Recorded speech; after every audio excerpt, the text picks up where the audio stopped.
What's up, dudes? Welcome back to another episode of Rhomas Men's Team. Pretty simple. We are a group of guys helping each other make progress towards each other's goals. If you're new to the channel, awesome and welcome. If you want to help support the channel and join our pro team, head over to rhomasteam.com/pro, where you can contribute to us on a donation basis. We also give you access to exclusive content, mastermind groups, etc., etc. So anyway, hope you enjoy this episode, and we'll see you on the team.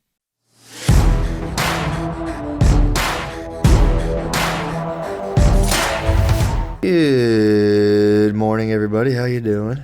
What's going on? Wes should be here shortly. He is, I believe, dropping his car off at the dealership. So, what the hell's going on, everybody? How we all doing? It's Monday. Sorry I couldn't come Friday. I had to go to an ultrasound appointment, and that ran long as well. But I did catch the very end of it. I came onto the meeting. I was in my car. I was driving, and I saw the four-man panel. So I actually listened. I wasn't able to comment in there because my phone wouldn't let me do that for some reason.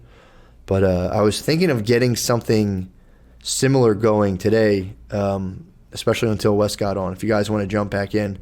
If anyone wants to jump up, let me know. And if not, no problem, because I figured we could just take it back down to the basics again, just kind of see what everybody's up to, what's everybody trying to do, how everyone's feeling about everything. You want to hear about Will Smith? Yeah, I mean, that is something everybody's talking about, and I have been talking about Will Smith a lot. I don't know. I talked to Wes about this when I called him to see what was up for today. The Will Smith thing, it's interesting, man. Because, again, it's sensational. You know, it's got the internet abuzz and all this other stuff, and everyone's jumping on it like, you know, oh, my God, here's the thing. Here's what I think. I have two theories about the Will Smith thing. And, again, also, too, if anyone wants to jump up, please just, jump in the comments. Let me know. The Will Smith thing, here's what I think. Kaizen, let me get you, bro. Get up here. You'd be interesting to talk to about this as well. First of all, nobody knows exactly what the man was thinking, because I've formed theories about it. But there's two things that possibly happened. What everyone seems to think is that this is the first possibility. What up, Kaizen? What's going on? So again, not to be jumping onto like current internet happenings, but I think there's a larger thing to be taken away from this. So the Will Smith thing, Chris Rock makes a joke about alopecia, basically. His wife has alopecia. Will Smith is laughing at first, and then she's not. And then the camera cuts away from Will Smith. But here's my theory.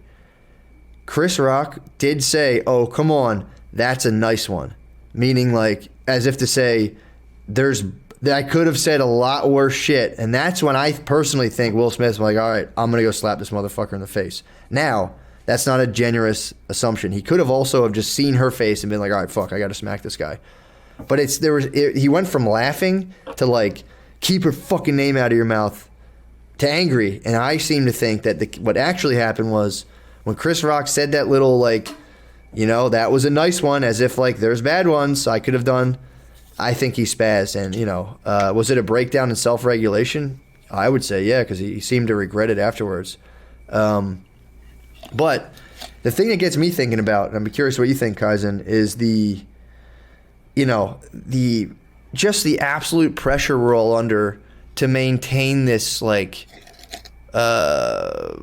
positive kind of persona. Like, God forbid someone says something bad about you, or, like, again, he got the guy's wife angry. I could see that you getting pissed, being like, because you don't know, she could be crying all night about this shit and freaking out. Now you're looking at him like, you motherfucker. So it's like, I do get that. But again, it's like, we do have to contend with, like, all of that, like, anger and violence and all that stuff we used to use to ensure physical resources, I believe has been pushed into the realm of perception and image, which now is just, it's like, nobody's threatening your food, nobody's threatening this and that. You just don't like the way you're coming across. And that opens you up to an infinite amount of possible threats and injuries, if that makes sense. And that's kind of I believe, one of the biggest parts of our modern predicament. So, and it's like, but it ends with real physical violence. You end up like oh, that guy kind of hurt your feeling. Well, I'm going to slap him in the fucking face now. And it's like, you know, you get some people celebrating it being like, he stuck up for his wife. And it's like, maybe, again, he might have just stuck up for her. Or you could have went up and like, dude, shut the fuck up. But it's like, was it appropriate? You know, I don't know. Again, yeah, it's definitely not appropriate for that. But I do like the, and I saw this too, when Denzel said your highest moment, that's when the devil comes for you. It's like, yeah, that's kind of a cool way to think about stuff too. It's like, that's kind of, you know, people don't even know what it is to be tempted until they genuinely have stuff to be tempted towards. So it's like, yeah, I mean, think about that. You're winning an Oscar, all of this stuff, but your emotions get the best of you and the night's kind of ruined with, you know, something that we could have, and I'm not saying this in like a shitty way towards them, because again, put yourself in his shoes. Who knows what any of us would have done? I'm a spaz. I could totally have spazzed too. Yeah, you think too that this guy has been getting just clowned online for months, and like I can barely handle like if my friends do stuff like that. Like it's already kind of imagine if it's billions of people. Like anything, if you Google your own name and it's just memes of you and you're getting dogged, and then you go to an award ceremony that's supposed to be like a celebration of you, and somebody's dogging you on that. At that point, you probably wanted to like punch somebody during that whole thing he had going on. So that was kind of like a buildup of emotions where he's just like, fuck it. Well, yeah, man, and this is something I'm kind of fascinated with, because again, I read his biography, and there was a moment in it, and when he wrote it, autobiography, I guess, where he was supposed to go to this concert. He knew the act. He had performed with them, but his like public profile had slipped. And when he went to show up, he tried to get backstage, and they were like, "Nah, man, like you can't come back." And he like makes a big point of it in the book when he like just showing how deflated and devastated he was. And he went to the guy he was with. He was like, "That will never, ever, ever happen to me ever again." And that's, you know, that could be thought of as a narcissistic injury, where it's like, and I'm not saying that to be like, oh, he's a psycho. I think we all have this stuff in us. I genuinely do. But it's like, there's some people can roll with those punches, other people can't. And it's like, I don't know. I get really fascinated on that, because it's like, you don't want to be overly humble or like, oh, shucks, I don't deserve anything. But also like, the dude didn't let you backstage. Does that mean like your life's over, you're a zero, or does that just mean you couldn't get backstage at one place? It is the thing that I'm interested about is like how much we hang our own self-approval on all this external stuff, and how like, you know, I don't know. It's like, again, Will Smith could also in another reaction be like, yeah, dude, my wife, I had a fucked up marriage. I'm super fucking famous. We deal with pressures none of you can comprehend. And my marriage kind of fell apart there for a while. And she started fucking a guy and was really public about it. It's embarrassing. It's a nightmare for me. But I love her, and I'm going to try to work it out. And I know that makes me look like a dumbass. You know, I might look like a cuck or whatever, but he's like, I have kids. It's just, I'm going to try my best to do this. But instead, it's like there's almost this, I get a sense of denial on his behalf, where it's like, I'm going to fix this. And it's like, dude, like there's nothing to fix. It's, you know, you're I don't know. I find that so interesting, how all of those accolades, awards, money, all of that stuff, it's like, do you think that guy feels good today? How do you think he feels? And it's not to say like, oh, he's an asshole or this. It's like, you're not going to find the bulk of your validation externally. Like, there's a guy who got as much external validation as a human being can get. And it's like, he probably feels so fucking bad today. And he's been feeling bad for a while. And it's like, you know, I believe there's a ratio, internal validation. And, you know, you should probably go do some stuff and get high fives, you know, out in the outside world as well. But it's like, I just say that for everybody, being like, well, if I get this one promotion, if I get this, I get that, if I get this, it's like, hey man, unless you're able to pat yourself on the back regardless of what you're doing, you're not going to feel good, dude. I'm sorry. I hate to break this to you. You're not going to, you can get all the success you want. You'll just question it and be like, they don't know I'm really a loser. All that bullshit. And it's like, man. But what up, Lucas? I saw, yeah, man. I mean, that's the other thing too. That's part of a, I don't know. Again, I like the take of like, again, Will Smith, he's not a hero, he's not a villain. It's just a human being locked in the imperfect ego that we're all locked into. We can all stand outside and be like, what a spaz, what an idiot. It's like, dude, I just spazzed on my dogs yesterday because like it was cold outside and the one wouldn't shit. And it's like we all have that in us. I just don't. Luckily, thank God, I don't have a fucking camera on me, like all the time. But it's like, I don't know. What do you think, Kaizen? I'm rambling. No, I mean, that all makes sense. It's like if you do if you're that level of a superstar, like you figure you have a team of people that are managing like your public image, so to speak. So there's like limited stuff that you can really do because you're still trying to sell yourself for movies. You're still trying to keep your brand together because you figure it's not just him.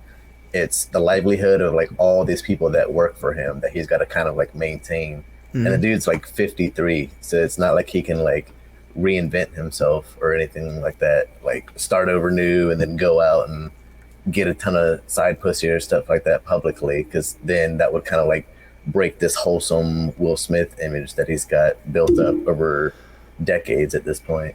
Yeah, so, and again, no, and Ryan's saying, what's it have to do with men getting their goals? I mean, dude, honestly, for sure, this can be a water cooler topic as well, but it also, I really think it highlights a deeper issue, which is like, going through your goals and being like, how much of these are external validation? How much of these are me intrinsically wanting to do things? Why are these my goals? And am I just setting myself up to kind of stroke my ego or get kind of like life revenge? Like, I'll show them that I'm blah. It's like, dude, like when you're operating, and this is what I constantly harp on when I read his autobiography, when you're like achieving out of this vengeance shit, it's a dirty fuel source. It's like it can propel you really far and fast, but at the end, you're going to start choking on the fumes, which is what happened to his family. His family imploded due to his like hyper competitiveness. That's his words from the book. It destroyed his family. The same thing that launched him to the very top of Hollywood and did, from a goals alone perspective, shattered every single goal he put out.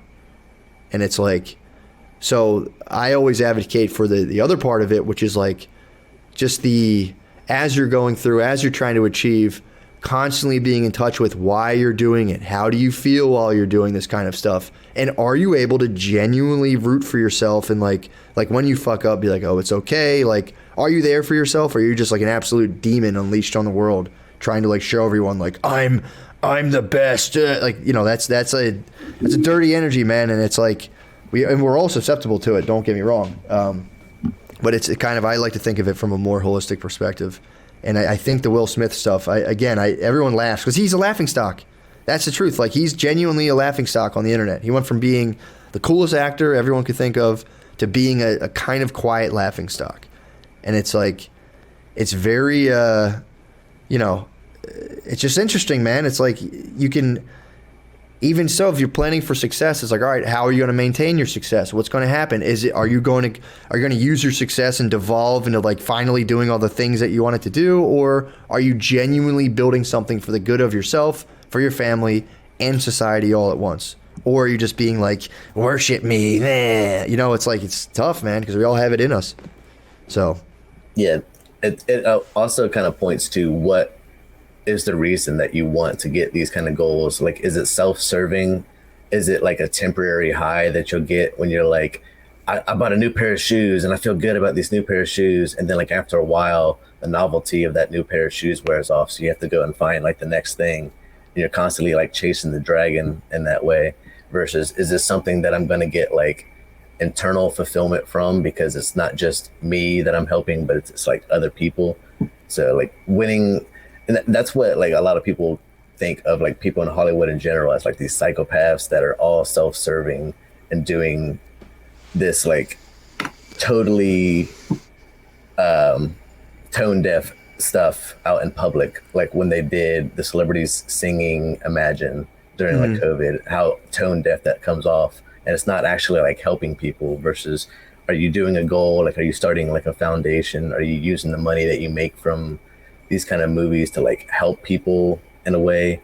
Is that like if you look at like kind of what Kevin Hart does in like a different light versus like what Will Smith has done here, he's built like his whole brand about like keeping on top of your fitness, helping out communities, building up like smaller communities in a way that they can become self-sufficient and become bigger than what you are.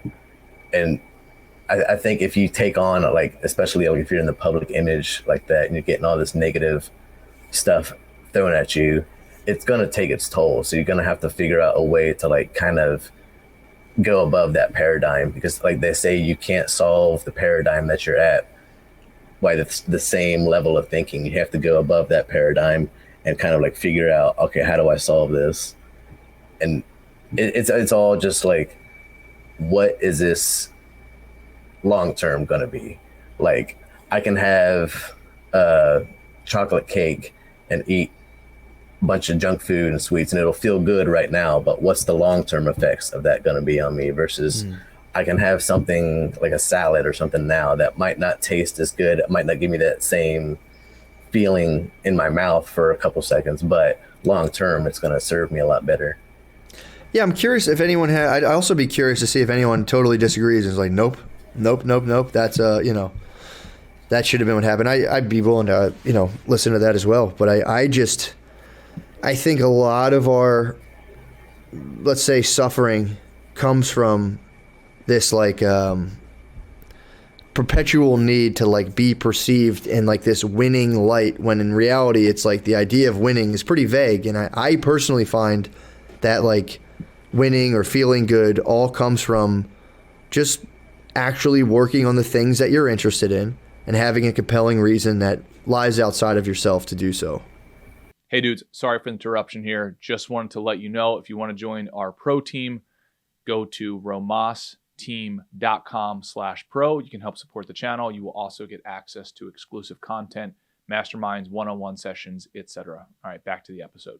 That's it. It's like the way I try to filter a lot of my responses. And again, it's like I still have like that, like kind of like a lot of that like super self-centered, super like hypercritical, all that stuff floating around in my head. But it's like I really tried at the end of the day when I'm getting flustered, like, all right, is this genuinely affecting, like, is this just like a slight to my ego, or is this like affecting my like, my actual bottom line, my actual like this and that? And he could have also just been like, he could have tried to clown Chris Rock back or did something, but it's like, again, it's like, I don't know, man. I am kind of losing my thread at this point, but I really think there's something there of like all of us realizing that like, hey, we're okay. It's unprecedented abundance. We're doing well, but there's this other layer of like, but we all want to be perceived as like the best or the man, or like, no, like within Will Smith's case, there's that whole sore subject of like his wife, who like when they were in an open relationship period was like publicly fucking this other celebrity and like talked about it, brought him on her podcast. Really fucking weird thing. But it's like, even for all of us, dude, it's like coming down to like our relationships, just like the pressure we put on ourselves. Like, oh my God, if like my wife or girlfriend cheated on me, that would be like, that means I'm undesirable. It's like, no, it just means you're up against a billion years of evolutionary history. And it's like, yeah, we all want to have sex and we all get tired of each other.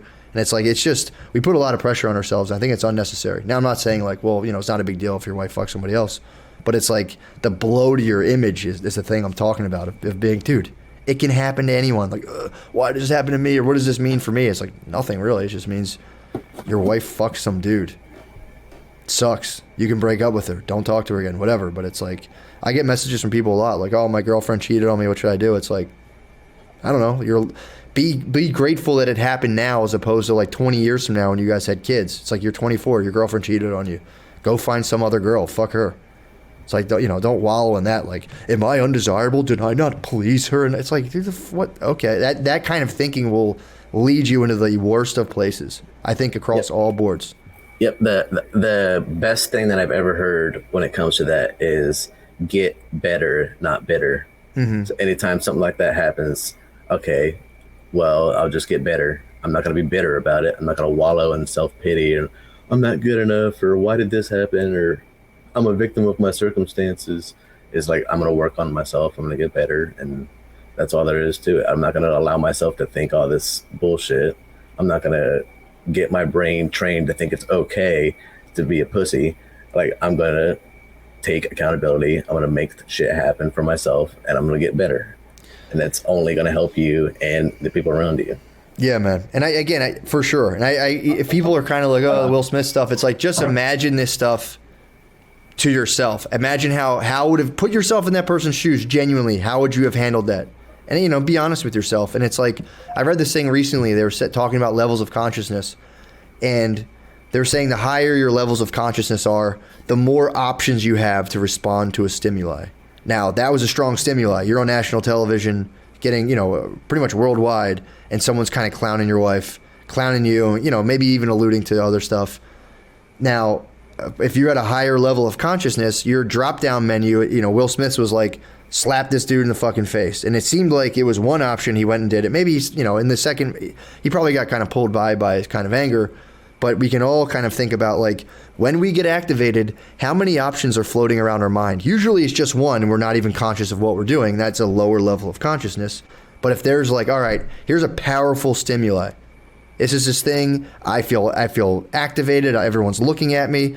He could have went up to the stage, stood there, and put his arm around him and like, dude, don't talk about my fucking wife, and kind of like use humor to de-escalate the situation and kind of clown Chris Rock, whatever. But it's like, again, this is the stuff that I'm really trying to get across, you know, obviously always to myself and everyone else. It's like, what's your drop-down menu look like when you get activated? Are you unconsciously acting out of anger, out of all your emotions? That's a low level of consciousness. Or do you stop for a second and be like, man, I'm fucking flooded with emotions right now. That takes forever just to be able to pause yourself in those moments. That's like, I've been meditating for like I'd say a year and a half. And it's like, I'm just now able to get myself to the point, sometimes after the fact, but like I was trying to put my daughter in the car seat the other day, and she was like fucking going like this, and I'm like, it gets you so fucking mad. And like, I just at one point picked her up, and I was like, I didn't squeeze her, I didn't do anything, but I just like picked her up and was like, stop. Like, I was so mad. And it's like, I'm angry, I'm unconsciously moving through my anger, when in reality I can go, my daughter's refusing to get in the car, I'm annoyed. This is this is making me very irritated. I'm recognizing that, and like, all right, how are we actually going to solve this problem? That's when you're able to kind of have that little drop down menu of, do I do this? Do I do that? Do I do this? But again, it's like, you know, when we're so possessed by like, how do I look right now? What's everybody thinking? It launches you quicker and quicker into that action. So hopefully that makes sense. If that doesn't make sense, let me know. But like, that's something I've been thinking about a lot. I think it's super. It might be the most applicable thing you can possibly learn how to do, is slow down your reactions to things, broaden your possible responses, and then you have less of those moments where you're like, God, why the fuck did I do that? It's crazy. If you can avoid one of those a day, it's like, holy shit, I can't believe I did that. Yeah, it's easy to look at something like that especially like in the public eye, and be like, oh, he shouldn't have done that. But what's really hard is to look at yourself and be like, what's my version of that? What am I doing that could be taken like that? Exactly. That's the biggest thing too, because that's another thing everyone just loves. We get lost in these things like, ooh, something sensational happened. Look at him, loser. Oh my God, he should have this, he should have that. And it's like, yeah, for sure. But it's like, I love using those things. And Ray, you're right, it is road rage. But I love, Kaizen, I think you're 100% right, taking those sensational moments and going like, genuinely, how would I have done, and what are my versions of that I do all the time, rather than just being like, what a fucking idiot, another thing about this, or like you get people like, I think he's right, and it's like, cool, and you can have whatever thoughts you want. I'm not saying like you shouldn't have any thoughts on these things, but it's like, yeah, constantly putting yourself in those shoes of like, how would I have responded? What are my versions of that? When do I spaz? What would have got me to do that? You know, and kind of working through those steps. Because again, you can make a solid case for Will Smith. I can sit here and say like, dude, that's his wife. His wife's been battling a thing. She's sick. His kids are watching. You can't have people. You can make all the cases in the world. It doesn't matter. But it's like learning how to, on a daily basis, not even like a grandiose sense. Again, like getting cut off in an intersection. Do you have to spaz? Do you have to give the guy the finger? Like, and it's the same thing. Someone might even honk. I saw this guy pulled out recently a little far into like past the stop walk, and it kind of scared the other car because he thought he was coming. The car honked at him. The guy was like, what the fuck are you honking at? And it's just like, dude, it's okay. Like you kind of pulled up a little far. It scared the other car, but everyone's so quick to be like, what the fuck's that guy's problem? It's like, well, you scared that guy because you were half out into the intersection. But it's like, dude, somebody just got... Someone my dad knew growing up just got shot and killed over a road rage incident. He got in a road rage thing. The guy just pulled up behind him and shot out his windshield and murdered him. That quick, bro.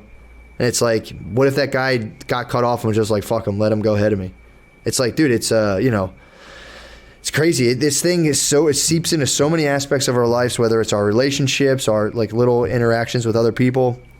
And I swear to God, I think the most meaningful thing personally I've learned how to do is just start the process of watching myself, of watching my mind throughout the day and being honest with myself about what's happening. I notice so much bad shit that I do that I dislike, but rather than trying to be like, well, but it's just like, no, that's inexcusable. No, there's no reason to get mad about that.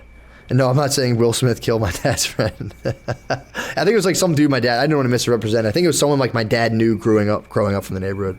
Wasn't like his boy. But it's like, yeah, I'd be curious. I'd love for people to come up and I'd love to hear people's thoughts. But that and Kaizen, I'd be curious to hear where you're at with this. That is the quote unquote inner journey of like watching yourself, trying to kind of control your reactions and gain like what they call like an agreement within yourself.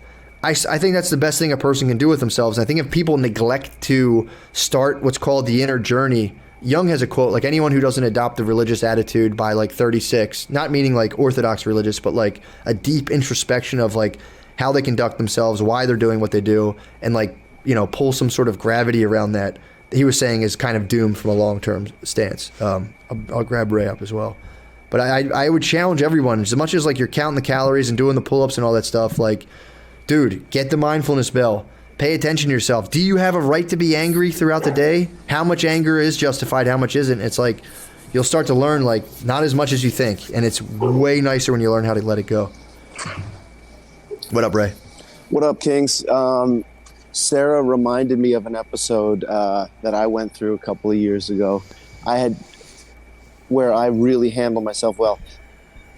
I had just finished a week-long meditation retreat. There was a day of complete silence, day of journaling, day of like crying and all that kind of thing. We were at an art fair and some Russian guy at the bar, and some Russian guy walks he walks right up past the whole line of people waiting to buy drinks and just inserts himself in the front. I'm like, what are you doing? There's a line. He's like, well, I'm here now. I said, fine, fuck you. And he punched me in the face. And because I had just finished my meditation retreat, I just took it. I just turned the other cheek. And security swarmed us, and security was like, should we throw him out? And I said, you can ask him. Do you want to stay or do you want to leave? And he said, I want to stay. I'm like, okay, he can stay. So it was like the ultimate bigger man move, And some guy with dreads came up to me. He's like, dude, how did you handle that? Like, what is your secret? And I just said I just finished this meditation retreat, and so to be perfectly honest, I can't seem to access that Zen state. Yeah. Ever since, when I'm road raging, But do you meditate daily? Yeah, I do. On the scorecard practice squad, I do 10 minutes. I know they suggest 20 in the morning, 20 at night, but yeah, that's the best medicine. Meditating. So do they talk about this at the retreat? Because I swear to God, I think this can save people hours of trying to figure out what meditating is. Do they talk about watching your mind, just switching from a thinking perspective to a looking perspective? I specifically, I don't remember this retreat was not a transcendental meditation retreat. The focus of this retreat was peel back all the layers of your history. Your stress in work, your stress at your relationship, your stress with your parents growing up, your stress when you were in the crib and they were trying to teach you how to sleep through the night. You would cry and cry and cry, and they would not come to you. The focus of this Hoffman process is what it's called, was to go back there and forgive your parents for not coming to your need and creating that abandonment feeling, forgiving your childhood bully, forgiving your spouse, forgiving your employer, and then when you're in a road rage situation, forgive that person and be like, they must be having a tough day. Yes. I don't know what they're going through, and so I don't.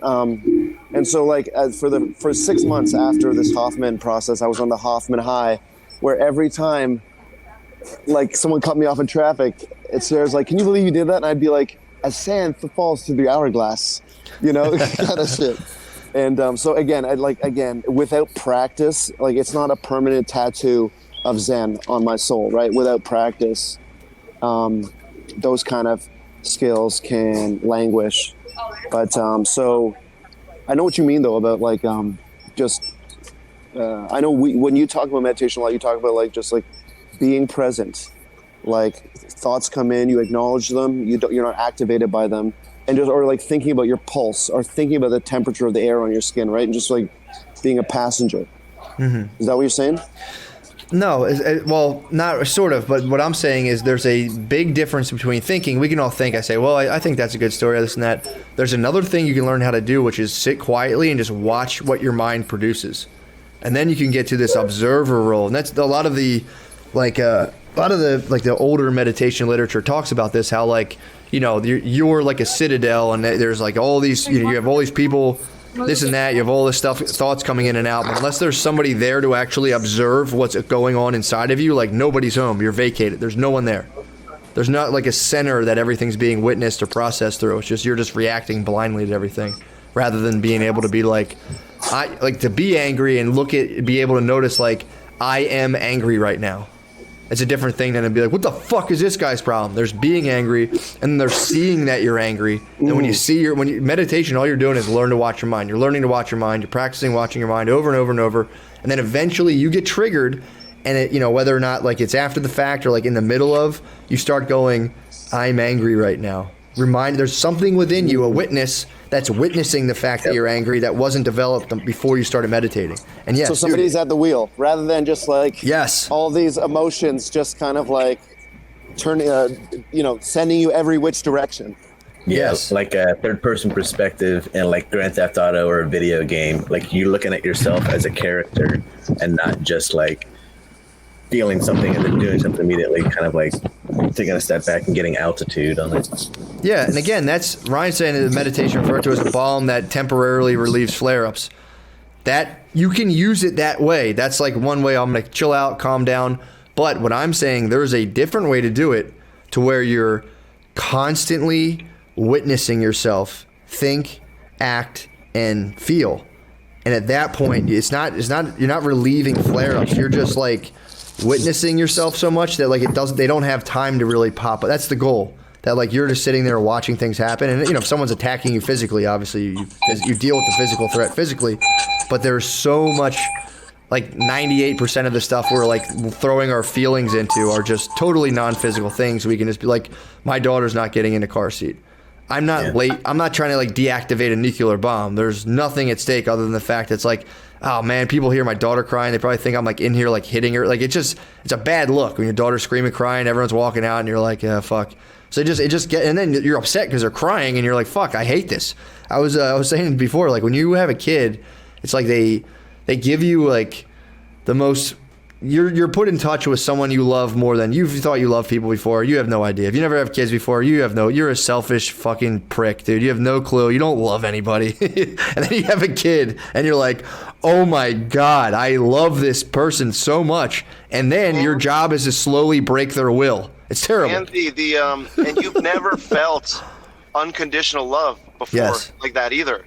Like if this person needs you or they die. Like a dog is similar to that, but like I'd like to just make that refinement that you've never loved anything like that, and you've actually never felt.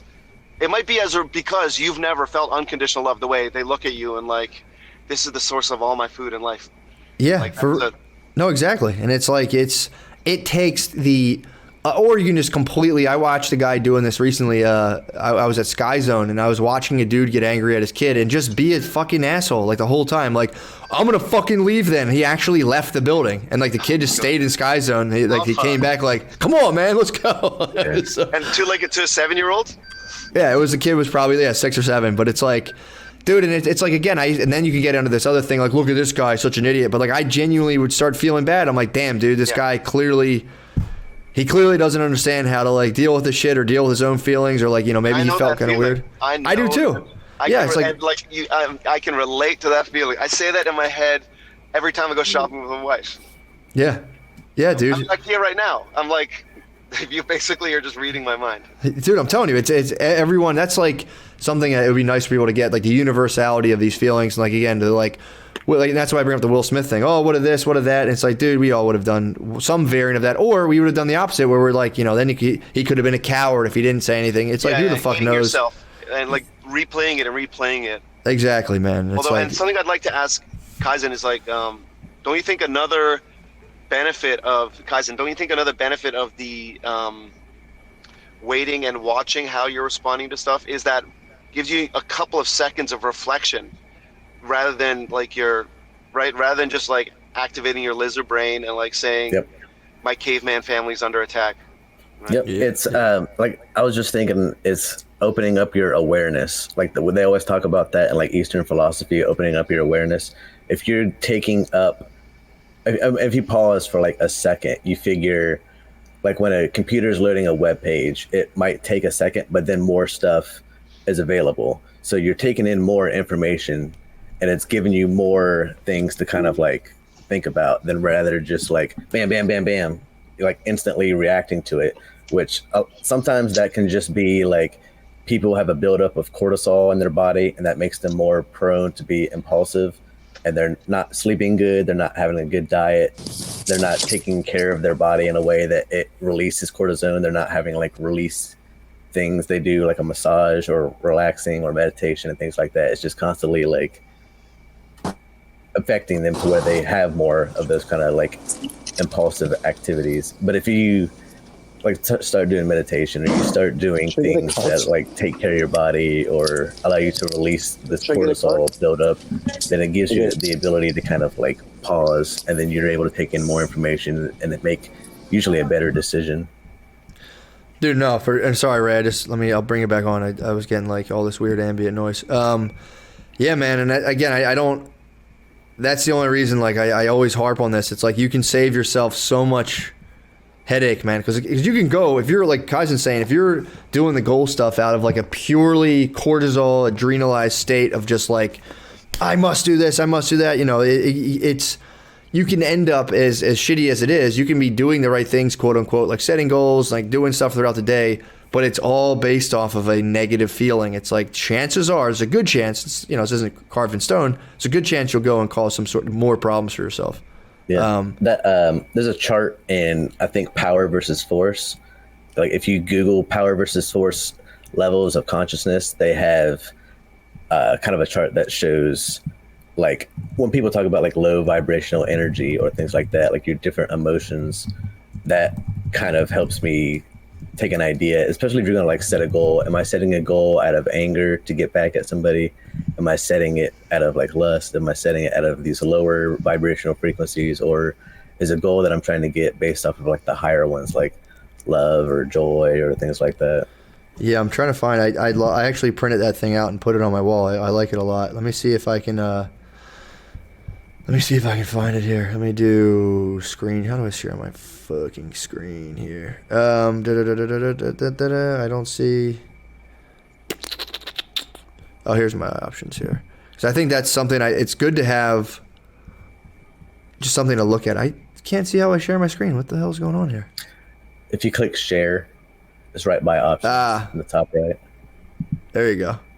No, that's sharing the event. Oh, the link. Yeah. There used to be a thing on here saying share my screen. Whatever. I'll put it in afterwards. It's kind of pissing me off. I can't find it. Actually, you know what I'll do? It's if you hover over your camera, like. Oh, that's what it is. Yeah. Share screen. It's got the mic, the camera. There it is. Got you. My bad. Yeah, my bad. There it is. Select window or screen. Select my entire screen. All right. And now I will go to. Where the hell? Oh. I'm such a fool. Here it is. Okay. What the hell? Here it is. Can you guys see that? Come on, you son of a bitch. You son of a bitch. Here it is. Can you see this thing right here? Yep. So this is what we're kind of talking about. Like, if you're just kind of making plans out of like, I'll fucking show these guys or whatever. I'm on like grief now. Like, this will never happen to me ever again.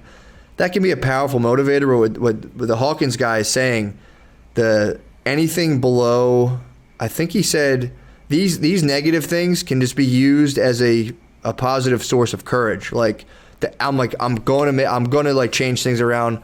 I'm not going to deal with this anymore. None of that. It's not saying it's bad to feel these things, but it's like ideally you want to use these as a motivator to actually launch yourself into action. But what he's saying is basically the higher you go up when you're doing things out of love and joy and blah, blah, blah, it makes life a lot easier. You kind of can drop off like all these perceived problems that you have. A lot of them can drop off just when you start to kind of view things from a more like positive perspective, or kind of like, again, we all have bad shit that happens to us. And obviously if like someone did something super fucked up to us, we're going to have negative feelings. This isn't like to like shame anyone for feeling anything. I've said before, I am a fully recovering spaz. It's still present in me. I'm constantly recovering from it.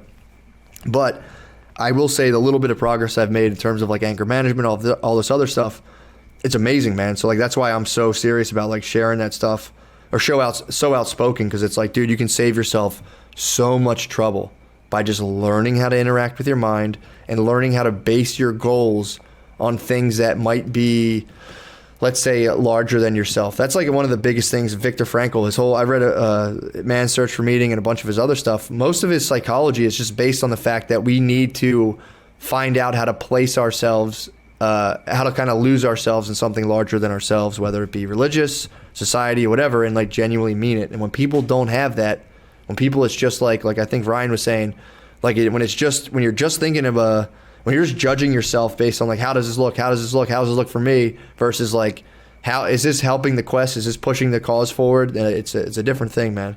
So, and it's like, and just imagining like Ray was saying, having that fantasy of like some dude does something crazy in a store, comes up and pushes me, and rather than like having fantasies like, and then I fucking grab his arm and flip him over, kick it, I'm able to just be like, hey man, like what's wrong with you right now? And like getting to the point where you can unconditionally love people and kind of just watch things happen like that and not geek out. It's a fun thing that no one can say like, oh, well, I'm not allowed to do, like no one can stop you from going on the path of the inner journey. No, there's no excuse to say, well, it's something you can do, and it's super, super rewarding. And it's rewarding, in my opinion, at any level of society, any level of wealth, any level of whatever. Like you won't go wrong. Even if you were like in a mailroom, you can zen out, you can do this stuff wherever you're at, and it'll have a very positive effect on your life. But it's just like, it's hard work. It requires almost a state of constant vigilance where like you're not going automatic. You're not getting lost in your daydreams. You are, as much as you can, you're watching your mind. How am I reacting right now? Am I I've had this morning, I was in like a bad mood because I'm just genuinely really tired. And you just notice like I'm being kind of grumpy. I'm a grump. I have kind of an edgy feeling to me. I feel like I'm kind of like I have a bunch of adrenaline in my body. And just noticing that, and then being like, all right, I'm going to give myself a break, and I'm going to like try to like not double down and defend my shitty actions with rationalizations and all that other stuff. It's like I've been thinking about, like, especially once you have a kid, it makes you, it opens up your awareness in a way. Like if you're trying to be able to be in a mindset of like, when they talk about like the upper levels of like showing love and compassion and things like that, and you start looking at other people as just kids, as like they were once a little tiny kid, just like the one that you have. And so like when your kid is tired, they get cranky and whiny and things like that. And you figure a lot of people probably aren't sleeping good. They're not eating stuff that helps them sleep good or rest. So they're basically just a big kid that's tired. And you kind of have to be patient and be like, hey, here, what's going on? Mm-hmm. Let's take a step back. Because like people get mad, and rightfully so. I mean, you don't want to see somebody like out in public just like beating their kid because they lost their temper or something with them. They have to be more patient. And that's probably like the hardest part about being a parent, is just continuously learning to be patient, learning to take a step back. You're not spazzing out. You're just like, okay, this is what's going on. My kid's tired. They need to take a nap. Maybe they're fighting it a little bit. It might take me like 2-3 minutes extra to put them down for a nap, but that's what it's at. It's not like this big, who am I as a person because this person reacted this way kind of thing. It's like, okay, everybody's just a big kid. So at the same time, don't make it out to be this big ego thing. And that should also kind of teach you to be like, if a kid can walk up and be friends with somebody and like play, then you should be able to do the same thing, because there's not really anything that's like holding you back. So just kind of have that same mentality to be like, if like another kid and you were playing on the playground when you were little and they fell, would you help them get up? Yeah. Yeah, for sure, man. And that's like that whole kind of world of self-judgment that comes with being an adult or older. It's like, I feel like that's something a lot of us could shed a lot of, and it would change things drastically. Outside of like, food production, all this other stuff, it's like everyone watches politics and it's like, oh, this sucks, this is unbearable. Everyone watches the Emmys, oh, this sucks. So everyone gets a sense like society is this like lumbering machine that's totally outside of everyone's control, and we're all doomed and all this stuff. But it's also like 98% of people in the world don't do any of this work we're talking about of I would genuinely venture, let's say 90% of people don't. So if like, oh, the world's this, the world's that, it's like, yeah, it's because nobody's, for the overwhelming most part, the majority of people are not living consciously and aren't even trying to like, whatever their whole thoughtscape or thought world or feeling world, aren't processing that in a way that's like, going to like hold themselves accountable that much, especially not in an extreme way day to day, where it's like, I said my standard is I should not get angry. If I get angry, it's okay that I get angry. I shouldn't express anger, I should say. And that's my standard. I fall short of it constantly, but it's there. Even if someone does something that bothers me, I'll still apologize. Like, I'm sorry, I should not have gotten angry at you like that, because that's the standard I hold myself to.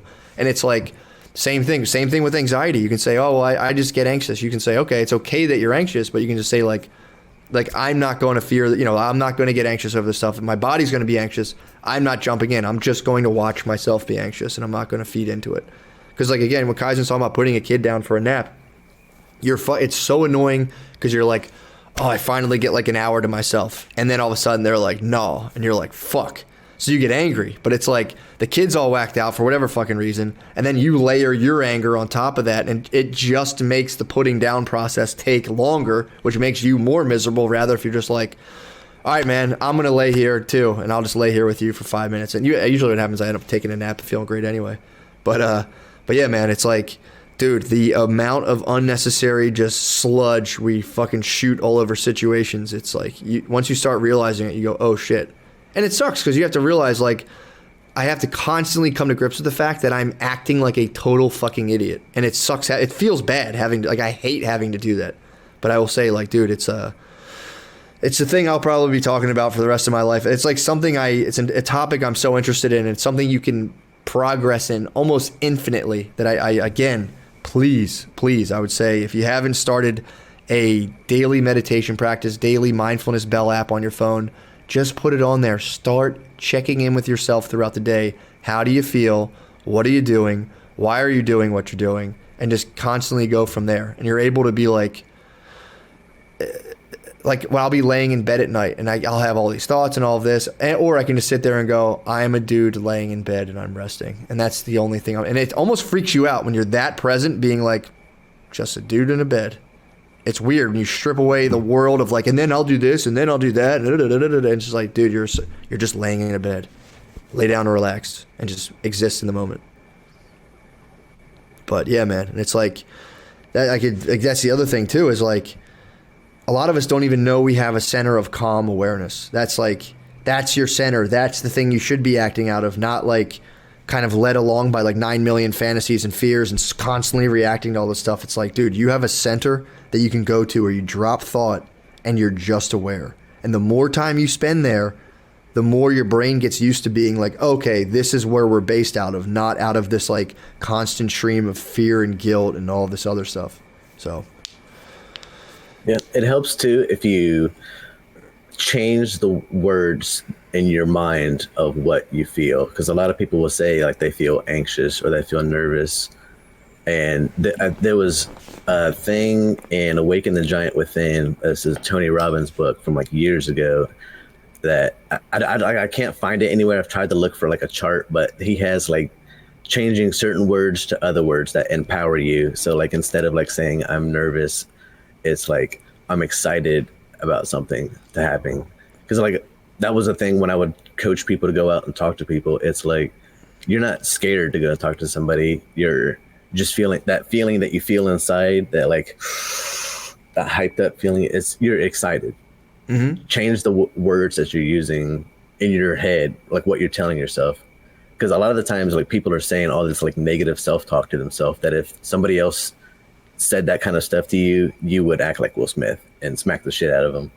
Like, the way that you talk to yourself is going to directly affect like how you're talking to other people. So how you feel about yourself a lot of the times is how you're projecting other people are actually feeling towards you. So if you can kind of fix that and be like, okay, I'm feeling something right now.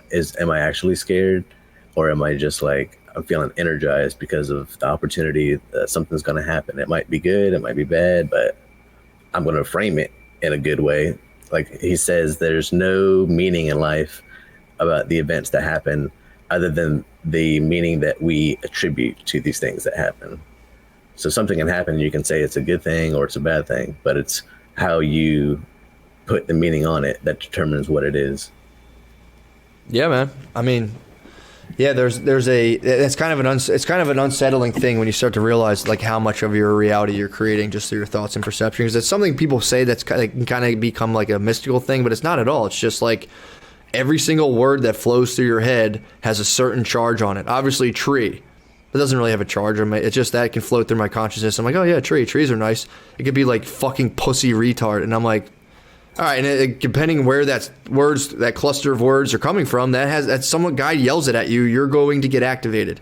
So like when you have those floating through your head all the time, it's like, yeah, if you can change those words up, it genuinely helps. It's funny to think about that, how like all of the words, all these memories, they have like an electrical charge on them, and it's like being able to like remove that and kind of dial that down. It's a lifelong journey, dude. And it's, again, just driving, doing some normal shit, like driving, and you just observe people. Some people are driving like dickheads. Like people like will like drive faster than me. I'm like, the fuck's this guy think he is, driving fast as fuck? You almost like want to speed up. But the other way you can look at it is just like, all right, like that person who's doing something that like everyone's looking at being like, what a fucking asshole.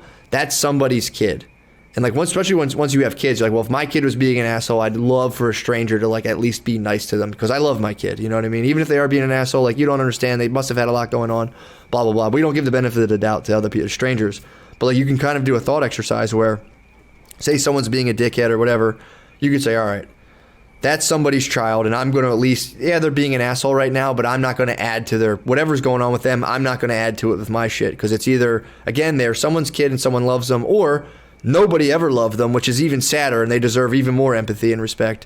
And it's and you can kind of switch that mind to where you're just not judging people so much, and it's so funny because it makes you feel better about yourself. I don't know how that works, but like when you drop the judgment, or just like, I still have it float through my head, but like you just don't energize it, you don't like attach to it, you just kind of like, you just watch it float across. Like I'll see somebody walking with like a certain hat, and I'll be like, what a dumb fucking hat. And I'll notice my mind do that, and it's like, why do I have feelings about this hat, right? And it's just like letting that go and being like, man, I want the best for everyone in this space. It makes you feel good. It's, so again, a lot of rambling, but I think it's important to like, obviously keep setting the goals, keep thrusting out into the universe and doing all that stuff, and, trying to get stuff done. But like, we need to also have the opposite side of the spectrum where we're collecting back and like and reflecting deeply on why we're doing what we're doing, and how we feel, and trying to also become masters of ourselves and not just of our environment. Because again, it's like you're trying to control the environment. Will Smith's trying to control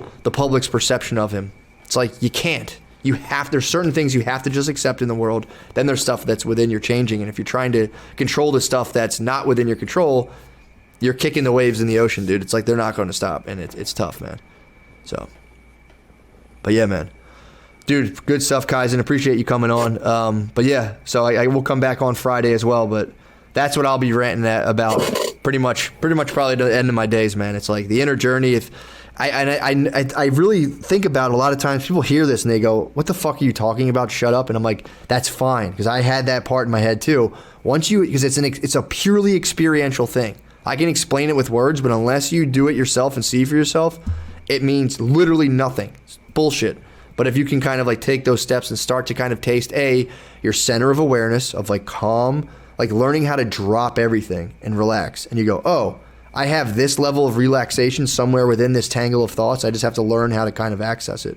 And then basing yourself as much as you can out of that calm awareness. And eventually, if everything's true that I've read, you eventually just kind of like slide into that as your default state. And that's when people talk about like the state of samadhi or agreement, blah, blah, blah, blah. But all right, you guys rule. Thank you so much. And also real quick, this week, I'm just going to do the podcast. Obviously, I'll do 2 podcasts. I do podcast Tuesdays and Thursdays. Stoner Dad's going to be released April 1st.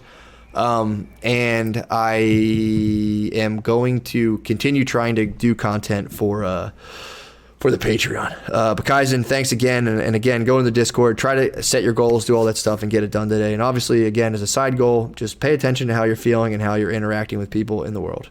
All right.